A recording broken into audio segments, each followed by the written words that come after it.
बिस्मिल्लाहिर्रहमानिर्रहीम। अगर हम सीमेंट की क्वालिटी को साइड के ऊपर चेक करना चाहें तो उसके कुछ टिप्स हैं जिनको अप्लाई करते हुए हम सीमेंट की क्वालिटी जो है उसको चेक कर सकते हैं। उनमें एक तो यह है कि हर सीमेंट के बैग के ऊपर उसकी मैन्युफैक्चरिंग डेट लिखी होती है और कोई भी सीमेंट जो बैग है वो विद इन 90 डेज़ यूज़ हो जाना चाहिए और हर गुजरते दिन के साथ उसकी जो स्ट्रेंथ है वो कंप्रोमाइज़ हो रही होती है। मैक्सिमम 90 डेज़ लिमिट है और 90 डेज़ के अंदर भी उसकी जो स्ट्रेंथ है वो तकरीबन 20% तक कंप्रोमाइज़ हो चुकी होती है। सेकंड ये है कि जो सीमेंट का कलर होता है वो ग्रे और जो उसका शेड है वो लाइट ग्रीन की तरफ होता है। अगर उसका जो कलर है वो डार्क ग्रे है और टेंट ग्रीन की तरफ है तो उसका मतलब है कि उसमें जो क्ले के पार्टिकल्स हैं वो ज़्यादा हैं।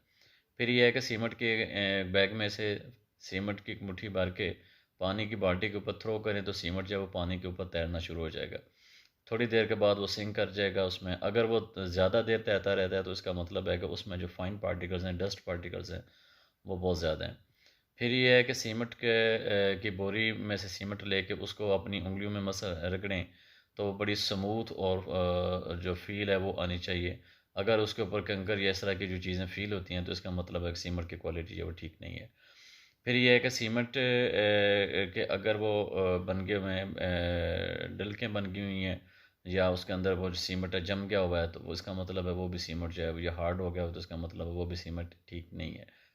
फिर ये है कि सीमेंट के बैग में अगर हम हाथ डालें तो हमें कूल नेस है उसका एहसास होना चाहिए और अगर हार्डनेस का एहसास हो तो उसका मतलब ये है कि जो सीमेंट का हाइड्रेशन प्रोसेस है वो शुरू हो चुका हुआ है।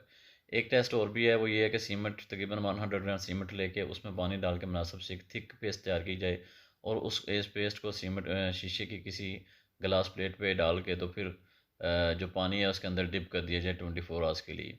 और 24 आवर्स निकालने के बाद अगर उसके सरफेस के ऊपर क्रैक्स अपीयर ना हो तो इसका मतलब है जो सीमेंट की क्वालिटी है वो ओके है। जज़ाकल्लाह।